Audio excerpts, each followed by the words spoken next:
வணக்கம். சாரி, எல்லாரும் எப்படி இருக்கீங்க?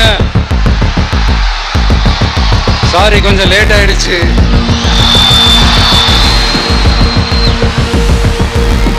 திருச்சியில் காலையில் பேசினப்போ அங்கே ஒரு மைக்கு ப்ராப்ளம் இருந்தது. அதனால அங்கே பேசினதில் ஒரு சில விஷயங்களை இங்கே நான் திரும்ப ரிப்பீட் பண்ணுறேன்.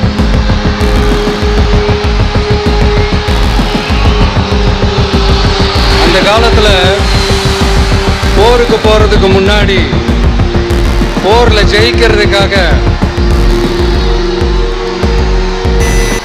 இருந்தேன். ப்ளஸ் ஆமாம், ப்ளஸ் பார்த்தீங்கன்னா சேம்பர் ஆஃப் ஆயிடுச்சு. மொபைல் டவர் சுத்தமாக இல்லை, டவரே இல்லை, சுத்தமாக டவர் இல்லை.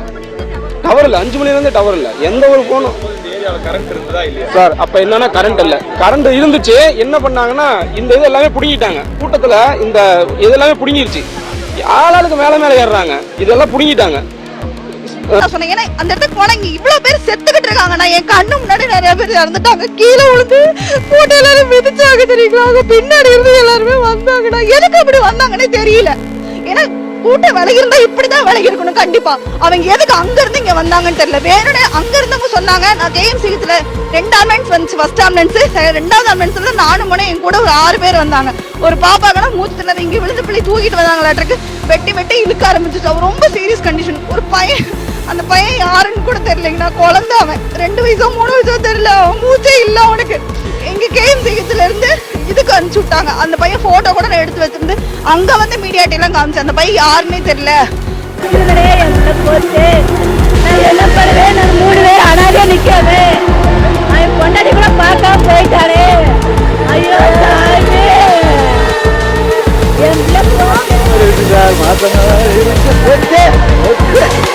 அர்த்தம் ஜாங்கிருச்சு. நம்ம பிள்ளைக்கு நீவே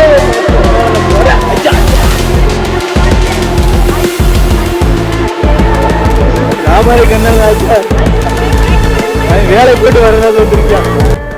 நல்லா இருக்காங்கல்ல? ஓபி மாதிரி தான் பார்த்துட்டு வரீங்க. ஓபி மாதிரி இப்போ இவங்க கரண்ட் ஆஃப் பண்ணிட்டு உள்ள தள்ளி மிதிச்சிருக்காங்க. கழுத்து மேல மிதிச்சிருக்காங்க, வயிற்று மேல மிதிச்சிருக்காங்களா? ஆமா ஆமா. பாண்டியன் ஆம்புலன்ஸ் தான் ஃபர்ஸ்ட் உள்ள வந்தது, அதனாலதான் இந்த பிரச்சனை ஆரம்பிச்சதுன்னு சொல்லிட்டு இருக்காங்க. இல்ல பாண்டியன் ஆம்புலன்ஸ் ஹாஸ்பிட்டல் முன்னாடி தான் நிக்குது. போன வண்டி என்கிட்ட தான் நிக்குது. பாண்டியன் ஆம்புலன்ஸ் நானும் ரொம்ப தோஸ்து. பாண்டியன் ஆம்புலன்ஸ் கேள்விப்பட்டதுல போயிருக்காங்க. கேள்விப்பட்டு உள்ள கூப்பிட்டு இருக்காங்க வர சொல்லி பேசிட்டு இருந்தேன். ஆமா, நான் அந்த பாண்டியன் ஆம்புலன்ஸ் ஓனர் வீடு அங்க கட்சியோட மீட்டிங் போட்டு வீடு சரி ஒரு வண்டி பேர் போயிருக்கேன். ரோட்ல வண்டி ஆனா போனா அங்க இருக்க வந்து கட்சிக்கொடி விட்டுட்டு இருக்காங்க.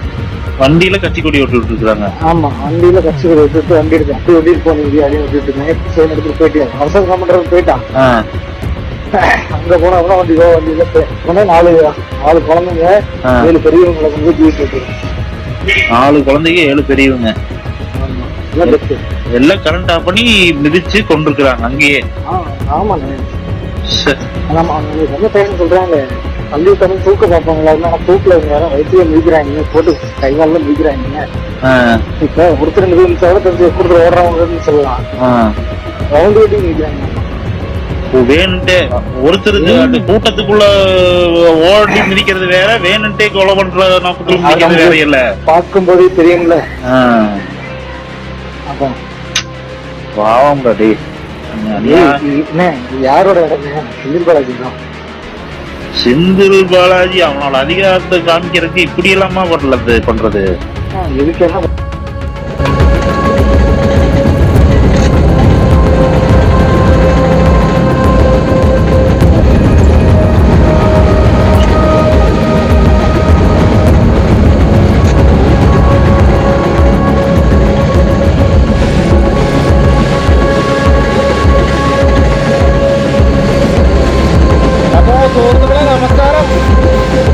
നമ്മളിപ്പോൾ ഉള്ളതേ തച്ചമ്പാറയിലാണ്. തച്ചമ്പാറ ഇസാഫ് ഹോസ്പിറ്റലിൽ നമ്മൾ ഇടയ്ക്കിടയ്ക്കൊക്കെ ഓട്ടം വരാറുള്ളതാണ്. പിന്നെ അത് എപ്പോഴും കാണിക്കുന്നത് ശരിയല്ലല്ലോ എന്ന് കരുതിയിട്ടാണ്. അപ്പോൾ ഇതാണ് തച്ചമ്പാറ, പാലക്കാട് ദേശീയപാത, പാലക്കാട് കോഴിക്കോട് ഉള്ള ഒരു മനോഹരമായ ഒരു ചെറിയ ഒരു ടൗൺ എന്നും കൂടിയും പറയാം. ഇവിടുത്തെ രീതി പ്രത്യേകിച്ചൊന്നുമില്ല. ദേശീയപാത ആയതുകൊണ്ട് വാഹനങ്ങൾ അതിവേഗത്തിലാണ് വരിക. ശരിക്കും പറഞ്ഞാൽ നിയന്ത്രണമില്ലാതെ എന്നൊക്കെ പറയാം. അപ്പോൾ അവിടെ തച്ചമ്പാറ പഞ്ചായത്ത് ഇവിടെ നിരീക്ഷണ ക്യാമറകളൊക്കെ വെച്ച് സ്ഥാപിച്ചിട്ടുണ്ട്. അത് നമ്മൾ സോഷ്യൽ മീഡിയയിൽ കണ്ടിട്ടുണ്ടാവും. അപ്പോൾ പ്രത്യേകിച്ച് നഗരവൽക്കരണമായിട്ടുള്ളൊരു പദ്ധതിയും കൂടിയാണ്. അടിപൊളി എന്ന് പറയാം.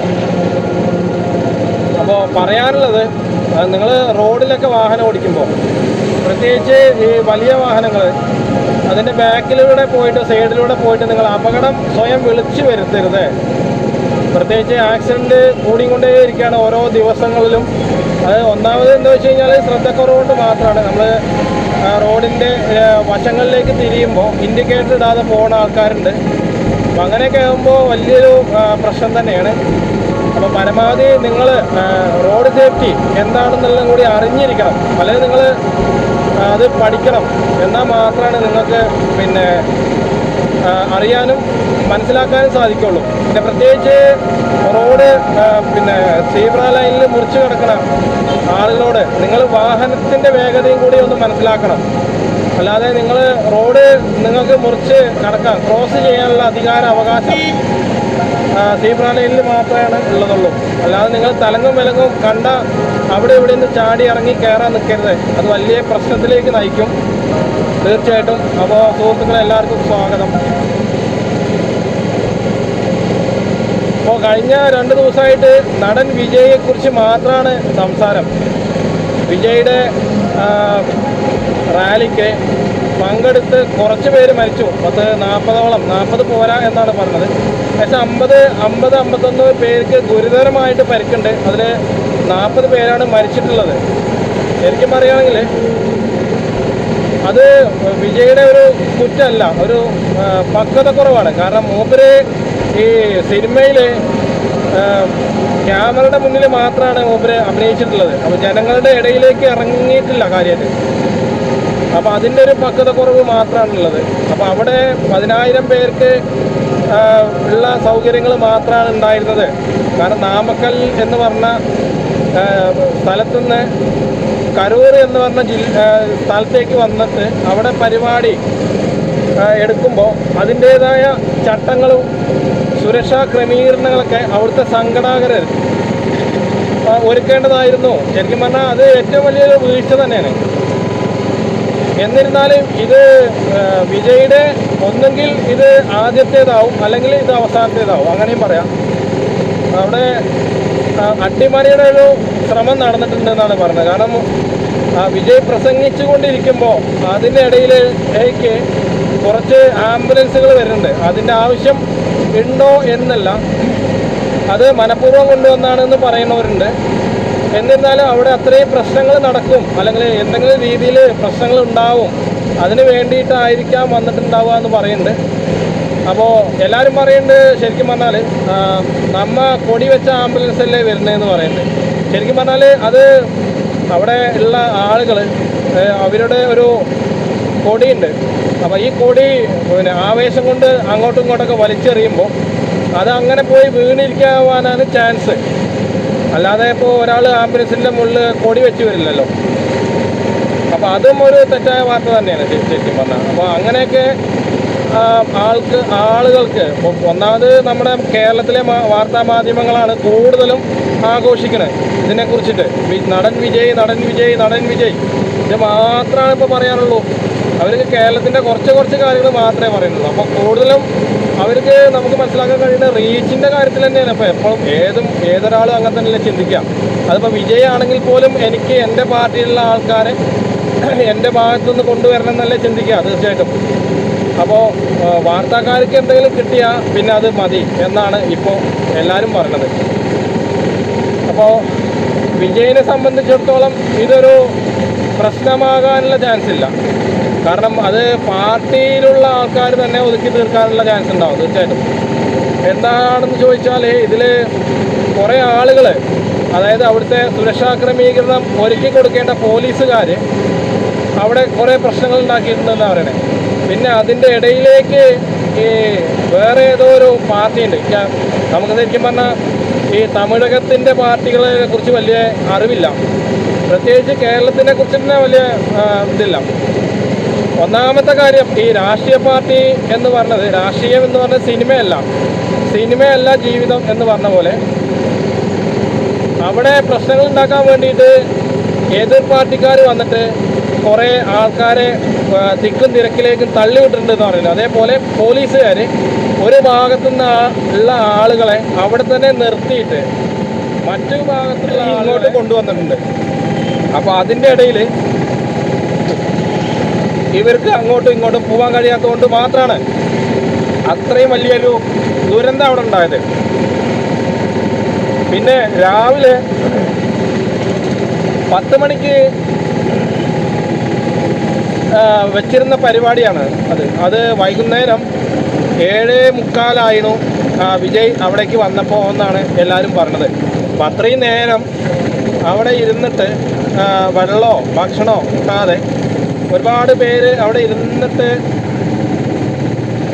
നിർജ്ജലീകരണം എന്ന് പറഞ്ഞ സംഭവമുണ്ട് നമ്മുടെ ശരീരത്തിൻ്റെ ഘടന അനുസരിച്ചിട്ട്. അത് ഇല്ലാതായ സമയത്ത് മാത്രമാണ് ഇവർ അത്രയും ക്ഷീണിതനായത്. ശരിക്കും പറഞ്ഞാൽ അത് ഈ സംഘടനയിലുള്ള ആൾക്കാർ ചെയ്തു കൊടുക്കേണ്ട ഒരു പരിപാടിയാണ്. അവിടെ എത്ര ആൾക്കാർ വരുന്നുണ്ടോ അവിടെ അതിന് അനുസരിച്ചിട്ടുള്ള കാര്യങ്ങൾ അവർ ചെയ്തു കൊടുക്കണം. അത് ചെയ്യാത്ത പക്ഷം കൊണ്ട് മാത്രമാണ് ഇന്ന് അല്ലെങ്കിൽ അന്നത്തെ ആ പരിപാടിക്ക് അത്രയും ആളുകൾ അവിടെ മരിക്കാൻ ഉള്ള സാധ്യത കാണുന്നത്. പിന്നെ അവിടെ കുപ്പിവെള്ളം എത്ര 1 ലക്ഷം പേര് തീർച്ചയായിട്ടും വന്നിട്ടുണ്ടാവും. ആ 1 ലക്ഷം പേരിൽ ആ വിജയിൻ്റെ കാരവാനിന് ചുറ്റും ഏകദേശം ഒരു 500-ൽ പരം അല്ലെങ്കിൽ ഒരു 200-ൽ പരം ആളുകളുണ്ട് അവിടെ. അതിൻ്റെ ഇടയിലേക്കാണ് ഈ ഒരു 2-ഓ 3-ഓ മിനറൽ വാട്ടർ എറിഞ്ഞു കൊടുക്കുന്നത്. അതുകൊണ്ട് എന്താ കാര്യമെന്ന് മാത്രമല്ല, അത് എടുക്കാൻ വേണ്ടി ഒരു ആരാധകൻ എന്ന് പറയുമ്പോൾ അത് ഇട്ട് കൊടുത്താൽ തീർച്ചയായിട്ടും അതിനായിട്ടാവും തിക്കും തിരക്കും. അപ്പോൾ അതിലും കുറച്ച് പേര് ഒന്നും തൊല്ലൊക്കെ ആയിട്ട് മരിച്ചിട്ടുണ്ട് എന്നാണ് പറയുന്നത്. എന്നിരുന്നാലും ഈ എല്ലാവരും ഇപ്പോൾ പറയണത് വിജയിനെ കാണാൻ പോയ ജനങ്ങളോട് പറയണത് എന്താ വെച്ച് കഴിഞ്ഞാൽ ഭ്രാന്താണോ നിങ്ങൾക്ക് എന്നാ ചോദിക്കണേ. ശരിക്കും പറഞ്ഞാൽ അങ്ങനെ പറയാൻ പാടില്ല. ഇപ്പം നമ്മൾ സണ്ണി ലിയോനെ അറിയണ്ടാവും.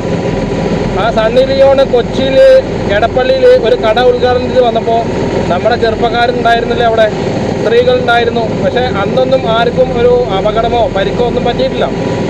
പക്ഷേ ഇതങ്ങനെയല്ല. ഇത് വേറെ എന്തൊക്കെയോ ഉള്ളിലൂടെയുള്ള കളിയുണ്ട് ശരിക്കും പറഞ്ഞാൽ. അത് എന്താണെന്നുള്ള മറുപടി നിങ്ങൾക്ക് പിന്നാലെ വരും തീർച്ചയായിട്ടും. അത് ഓരോ ആളുകൾ ഇപ്പോൾ അവിടെ വിജയ് പ്രസംഗിക്കുമ്പോൾ അവിടെ കൂടുതലും നമ്മൾ കണ്ടത് വീഡിയോ എടുക്കുന്ന അല്ലെങ്കിൽ ഫോട്ടോ എടുക്കുന്ന ആളുകളെയാണ് തീർച്ചയായിട്ടും. അപ്പോൾ അതിലുള്ള വിഷ്വൽ മൊത്തം ഓരോ ദിവസങ്ങളായിട്ട് അല്ല ഓരോ തവണകളായിട്ട് ഇങ്ങനെ വന്നുകൊണ്ടേയിരിക്കും. അപ്പോൾ അതൊക്കെ ഇന്ന് മനസ്സിലാക്കാൻ ഒരുപാട് കാര്യങ്ങളുണ്ട്. അപ്പോൾ ഇതിൽ അട്ടിമറി ഉണ്ടോ അല്ല ഇതിൽ എന്താണ് ശരിക്കുള്ള സത്യാവസ്ഥ, ആരാണ് ഇതിൽ ഉത്തരവാദി എന്നൊക്കെ വരും. അപ്പോൾ വിജയിൻ്റെ കാര്യം പറയുകയാണെങ്കിൽ അയാൾ അവിടുന്ന് എത്രയും പെട്ടെന്ന് രക്ഷപ്പെടാനാണ് നോക്കിയതെന്ന് പറയുന്നുണ്ട്. ശരിക്കും പറഞ്ഞാൽ രക്ഷപ്പെടാല്ലാതെ വേറെ വഴിയില്ല. കാരണം അവിടെ അത്രയും ആളുകൾ മരിച്ചു വീടുകൊണ്ടിരിക്കുമ്പോൾ വിജയ് എന്ന് പറയുന്ന ലക്ഷക്കണക്കിന് കോടിക്കണക്കിന് ഫാൻസ് ഉള്ള ആൾക്കാരാണ് അവർ. അപ്പോൾ അതിൻ്റെ ഇടയിലേക്ക് ഇറങ്ങിച്ചെന്ന് കഴിഞ്ഞാൽ തീർച്ചയായിട്ടും അയാൾ കൂടി കൊല്ലപ്പെടും. അല്ലാതെ അവിടെ രക്ഷാപ്രവർത്തനം നടത്തിയിട്ടും ഒരു പ്രയോജനമില്ല. കാരണം പോകുംതോറും അല്ലെങ്കിൽ ആ പരിപാടി കഴിഞ്ഞ് പോകുന്തോറും പിന്നെയും വിജയിൻ്റെ വാഹനത്തെ പിന്തുടരുകയായിരുന്നു. അപ്പോൾ അതിനനുസരിച്ചുള്ള തിരക്ക് അവിടെ കൂടി വരികയല്ലേ. അതാണ് ശരിക്കും ഉണ്ടായത്. പിന്നെ അവിടെ വിജയിൻ്റെ പിന്നാലെ കാരവാൻ്റെ വാഹനത്തിൻ്റെ പിന്നാലെ കുറേ ബൈക്കുകൾ ഉണ്ടായിരുന്നു. അതിൽ അങ്ങോട്ടും ഇങ്ങോട്ടും തട്ടിയിട്ട് മുട്ടിയിട്ടും അതിൻ്റെ അടിയിലേക്ക് പോയിട്ട് കുറേ ആൾക്കാർക്ക് പരിക്ക് പറ്റിയിട്ട് വന്നു. അപ്പോൾ ശരിക്കും പറഞ്ഞാൽ ആരാധന നല്ലതാണ്, ആരാധന നമുക്ക് അത്യാവശ്യം വേണം. പക്ഷേ അത് നമുക്കൊരു പരിധി വരെ നിർത്താൻ പറ്റുള്ളൂ. അവർക്ക് ഇതിന് പൈസ കിട്ടും, അത് ഈ ആരാധിക്കാൻ വന്ന ആൾക്കാർ മനസ്സിലാക്കുന്നുണ്ടോ? ഇല്ല. അപ്പം ഒരുപാട് കാര്യങ്ങൾ ഇന്ന് പഠിക്കാണ്ട്. നമ്മുടെ കേരളത്തിലോ അല്ലെങ്കിൽ നമ്മുടെ ഇന്ത്യയിലോ ഇതിപ്പോൾ ആദ്യമായിട്ടുള്ള പ്രശ്നമായിരിക്കില്ല, വേറെയും ഒരുപാട് പ്രശ്നങ്ങൾ ഉണ്ടായിരിക്കാം. എന്നിരുന്നാലും നമ്മൾ അല്ലെങ്കിൽ ഈ ആരാധകരോട് എനിക്ക് പറയാനുള്ളത്, പറഞ്ഞിട്ടും പ്രയോജനം. ചിലപ്പോൾ നമ്മളും അതേപോലത്തെ ഒരു സാഹചര്യത്തിൽ എത്തിപ്പെട്ടിരിക്കാം. അപ്പോൾ ആരാധനയും കൊണ്ട് നിങ്ങൾ ഒരു പിന്നെ നടനെയോ അല്ലെങ്കിൽ ഒരു ആൾ ദൈവത്തെയോ നിങ്ങൾ കാണാൻ പോയിട്ട് പ്രയോജനമല്ല. നിങ്ങൾക്ക് ഇപ്പോൾ കൂടുതലും സോഷ്യൽ മീഡിയ എന്ന് പറഞ്ഞ പ്ലാറ്റ്ഫോം ഉണ്ട്. അതിൽ നിങ്ങൾക്ക് ഇഷ്ടം പോലെ ഏത് സമയത്തും എപ്പോൾ വേണമെങ്കിലും എവിടെ വെച്ചിട്ടും നിങ്ങൾക്ക് അതിൻ്റെ ലിങ്ക് അടിച്ചു കൊടുത്താൽ തീർച്ചയായിട്ടും നിങ്ങളുടെ മൊബൈൽ ഫോണിലേക്ക് വരും. അപ്പോൾ അങ്ങനെ ചെയ്യായിരുന്നു. പിന്നെ അത് മാത്രമല്ല, വേറെ അവിടെ 2-3 പ്രശ്നം ഉണ്ടായിട്ടുണ്ടെന്ന് പറയണം. അവിടെ ടവർ വർക്ക് ചെയ്യുന്നില്ല അത്രേ. അതായത് 5 മണിക്ക് ശേഷം ആ പരിപാടി കഴിയുന്നത് വരെ മൊബൈലിൻ്റെ ടവർ സിഗ്നൽ ഒന്നും കാണിക്കുന്നുണ്ടായിരുന്നില്ല. അപ്പോൾ അത് തന്നെ ഒരു വലിയ അട്ടിമറിയല്ലേ. കാരണം ഇതിൽ എന്തൊക്കെയോ നടക്കുന്നുണ്ട്. അതാണ് ശരിക്കും രാഷ്ട്രീയം. അവിടെ പ്രത്യേകിച്ച് പറയാനുള്ളത്, വിജയിന് അതിൻ്റേതായ ഒരു പക്വതക്കുറവ് അവിടെ കണ്ടു. എല്ലാവരും അതാണ് പറയുന്നത്. കാരണം ആളുകളെ എങ്ങനെ നിയന്ത്രിക്കണം എന്ന് അയാളുടെ പാർട്ടിക്ക് അറിയില്ലായിരുന്നു.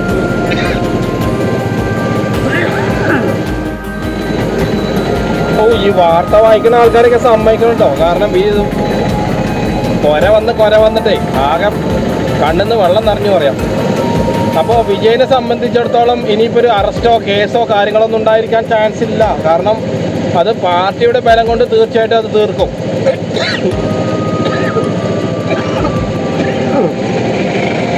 എന്നിരുന്നാലും നമ്മുടെ കേരളത്തിനെ സംബന്ധിച്ചിടത്തോളം ഇത് വലിയൊരു എന്താ പറയുക ചർച്ചാ വിഷയം തന്നെയാണിത്. മാധ്യമങ്ങൾക്ക് ഇത് എന്തെങ്കിലും ഒന്ന് കിട്ടിയാൽ മതി എന്ന് കരുതി നടക്കുന്ന ആൾക്കാരാണ് അവർ. അപ്പോൾ അവർക്കിപ്പോൾ ശരിക്കും പറഞ്ഞാൽ ചാകര എന്നും കൂടി പറയാം. എന്തായാലും നല്ലതേ നടക്കൂ. വിജയ് പറഞ്ഞ പോലെ വെട്രി നിശ്ചയം തീർച്ചയായിട്ടും. എല്ലാവരും കോൺഫിഡൻ്റ് ആയിട്ടിരിക്കുക. പ്രത്യേകിച്ച് റോഡിൽ. അല്ലെങ്കിൽ എന്താ വെച്ച് കഴിഞ്ഞാൽ നമുക്ക് പിന്നീട് ഒന്നിനും പറ്റാത്തൊരവസ്ഥ എത്തും. അപ്പോൾ അതുകൊണ്ട് നിങ്ങൾ പരമാവധി ഈ നടന്മാർ റോഡിൽ കാറ് കൊണ്ട് കാണിക്കണ കാര്യങ്ങളൊന്നും നിങ്ങൾ ചെയ്യാതിരിക്കുക. അതൊക്കെ സിനിമയിലേ നടക്കുള്ളൂ, നമ്മുടെ റോഡിൽ ജീവിതത്തിൽ അത് നടക്കില്ല. അപ്പോൾ അതുകൊണ്ട് പരമാവധി നിങ്ങളുടെ തന്നെ മനസ്സിലാക്കിയിട്ട് റോഡിൻ്റെ മര്യാദകൾ പിന്നെ പാലിക്കുക. ലൈൻ ട്രാഫിക്, അതേപോലെ റോഡിൻ്റെ സൈൻ ബോർഡുകൾ, അതൊക്കെ നിങ്ങൾ പഠിച്ചിരിക്കേണ്ടതുണ്ട്.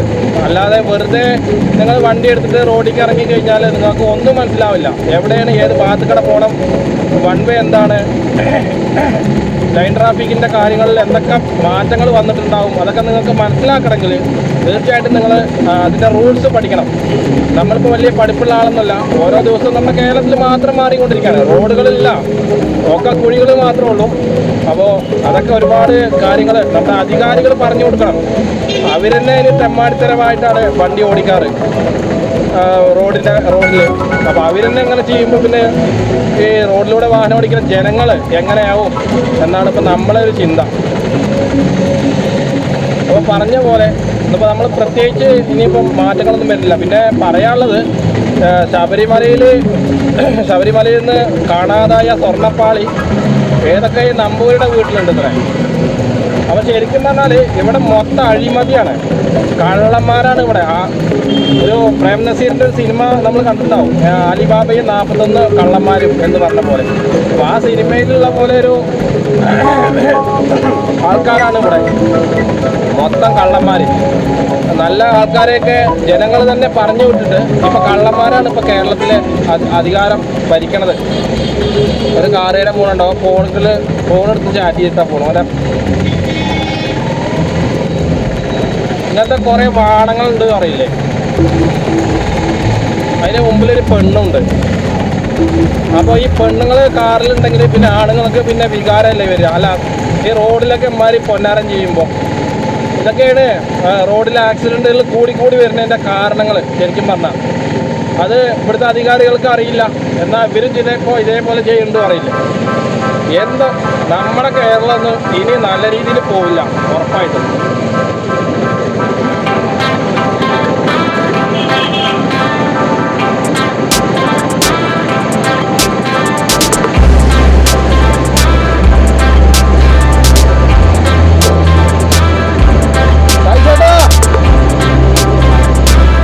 பண்ணிருக்கணும். இப்ப விஜய் வந்தானே, விஜய் வீட்டுல எல்லாம் சாப்பாடு கொண்டு கொடுப்பாங்க, தண்ணி கொடுப்பாங்க, பாதுகாப்பு அவரா கொடுப்பாரு. அவர் ஒரு நடிகர்னு சொல்றீங்க, ரைட், சந்தோஷம், அரசியல் வரையும் நீங்க ஏத்துக்கல, தப்பு இல்லைங்க. அவர் நடிகரா இருக்கட்டும், யாரா இருக்கட்டும், ஒரு கூட்டம் கூடுது, உங்கள்கிட்ட அனுமதி வாங்காம அவர் திடீர்னு வந்து மாலத்துல இருந்து குதிச்சாரா? அனுமதி வாங்கி தானே பண்றாரு. நீங்க தானே அந்த இடத்துல செலக்ட் பண்ணி கொடுக்குறீங்க, அவங்க கேட்ட இடத்த கொடுக்கல, வேற இடம் கொடுத்தாங்கன்னு ஒரு தகவல் வருது. அப்ப நீங்க கொடுத்துருக்கீங்கன்னா அந்த இடத்துல ஒரு கூட்டம் வருதுங்கிறப்ப, ஒரு முட்டு சந்துங்கிறப்ப அதுக்கு தகுந்த மாதிரி நீங்க பாதுகாப்பு ஏற்ப பண்ணி கொடுத்துருக்கணும்.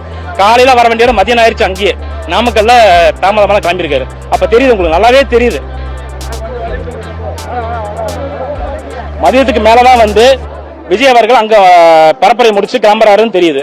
காலையில் 7 மணில இருந்து நிக்கிறாங்களே, ஒரு தலைவர் வரப்ப இன்னைக்கு கூட்டம் 2 மடங்கு ஆகும்னு தெரியுமா தெரியாதா? காலையில இருந்து இன்ன வரைக்கும் நிக்கிறாங்களே, அவங்களுக்கு என்ன பாதுகாப்பு கொடுத்தீங்க மாவட்ட நிர்வாகம்? அரசியல் சார்ந்து ஏன் பேசக்கூடிய சூழ்நிலை இருக்குதுன்னா யாரு காப்பாத்துவா அந்த மக்களை? 10 குழந்தைங்க உயிர் போயிருக்குது. பெத்தவங்க மனசு கவலைப்படுமா இல்லையா? எவ்வளவு வேதனைப்படும். எல்லார் வீட்லயும் குழந்தைங்க இருக்கிறாங்க. இன்னைக்கு கர்ப்பிணி பெண்கள் இறந்ததாக ஒரு தகவல் இருக்குது. சிறு வயசு பெண்கள், குழந்தைங்க, பசங்க, எத்தனை 13 வயசு பேர் நேற்று ஒரு அம்மா பேட்டி கொடுக்குது. முடியல, தாங்க முடியல, துக்கம் மாற முடியாம தான் நாங்க முடியாந்துருக்கிறோம். இந்த இடத்துல வந்து நிக்கிறோம், சரிங்களா? ஆனா உளவுத்துறை என்ன பண்ணுது? எதுக்கு இந்த உளவுத்துறை? தூக்கிடலாமே. உளவுத்துறைய வேலை என்னங்க? என்ன நடக்க போகுது? அடுத்தது என்ன நடக்கும்? அங்க நடந்திருக்குது. இன்னும் முதல் மாவட்டம் கிடையாது, திடீர்னு வந்துட்டாரு, எங்களுக்கு தெரியலங்கிறதுக்கு. 6வது மாவட்டம் தானே இது பரப்புரை. அப்ப 5 மாவட்டம், மத்த மாவட்டம் விடுங்க, பக்கத்துல நாமக்கல் முடிச்சுதான் நீங்க வந்தாரு. நாமக்கல்ல தெரிஞ்சதுல எத்தனை பேர் மயக்கம் போட்டாங்க, எவ்வளவு ஸ்தம்பிச்சு நிக்குதுன்னு. காலையில இருந்து 7 மணிக்கு நிக்கிறாங்களா? அப்ப தெரியுதா இல்லையா? அப்ப என்ன பண்ணி மாவட்ட நிர்வாகம் என்ன பண்ணிருக்கணும்? அதுக்குள்ள பாதுகாப்பு மக்களுக்கு கொடுக்க வேண்டியதானே. விஜய் ரசிகர்கள் கொடுக்க வேணாம், விஜய் கட்சிக்காரங்களுக்கு கொடுக்க வேணாம், பொதுமக்கள் தான் கூட. நீ தான் சொல்ற இது ஓட்டா மாறாது, இது வந்து மக்கள் கூட்டம், ரசிகர் மன்றம், ரைட்டு. அப்ப பொதுமக்கள் தானே, யாரையும் பார்க்கட்டும், என்ன நடக்கட்டும், பொதுமக்கள் பாதுகாக்கக்கூடிய அங்கீகாரம் யார்கிட்ட இருக்குது? யாருக்கு அந்த அக்கறை இருக்குது? மாவட்ட நிர்வாகத்துக்கு இருக்கா இல்லையா? மாவட்ட நிர்வாகத்துக்கு யார் தகவல் கொடுக்கணும்? உளவுத்துறை கொடுக்கணுமா இல்லையா? என்ன பண்ணுச்சு அந்த உளவுத்துறை? இதுக்காக உங்களுக்கு தேர்ந்தெடுத்தோம். மக்களை பாதுகாப்பீங்க, யார் எது வந்தாலும் என்ன பண்ணாலும் நீங்க இதுக்கு பாதுகாப்பு கொடுப்பீங்கிற ஒரு அந்தஸ்தில் தான் குறைச்சிருக்கோம். அந்த வேலையை நீங்க பண்ணீங்களா இல்லையா? எதுக்கு அப்ப அந்த வேலை உங்களுக்கு? இதுக்கு அந்த அதிகாரம் உங்க கையில் இருக்குன்னு இருக்குது. கொடுத்துருக்கோம்ல அந்த அதிகாரத்தை. சரியான மனித பயன்படுத்த நீங்க காப்பாற்றணுமா இல்லையா மக்களை? 10 குழந்தைங்க, நம்ம எல்லாத்து வீட்லயும் குழந்தை இருக்குது. ஆட்சி அதிகாரம் உள்ளவங்க வீட்லயும் மகன் குழந்தைங்களாம் இருக்கிறாங்க, மனைவி இருக்கிறாங்க. எல்லாம் யோசிச்சு செயல்படணும். இனிமேல் இந்த ஒரு துயர சம்பவம் எந்த ஊர்லயும் நடக்கக்கூடாது. முன்னுதாரணமா கரூர் எடுத்துக்கங்க. அந்த துக்கம் எங்களோடய போகட்டும், நாங்களே அழுது நாங்க மாண்டுக்கிறோம். தயவு செய்து இனிமேல் எந்த பகுதியிலும் இந்த மாதிரி நடக்கக்கூடாது. அதுக்கு அனைத்து பாதுகாப்பு முறையிலும் முன்னெடுத்து நடக்கிறோம். இது நான் மாவட்ட கலெக்டருக்கும் சரி, சிஎம் ஐயா அவர்களுக்கும் சரி, எல்லாத்தையும் நான் வேண்டி கேட்டுக்கொள்கிறேன்.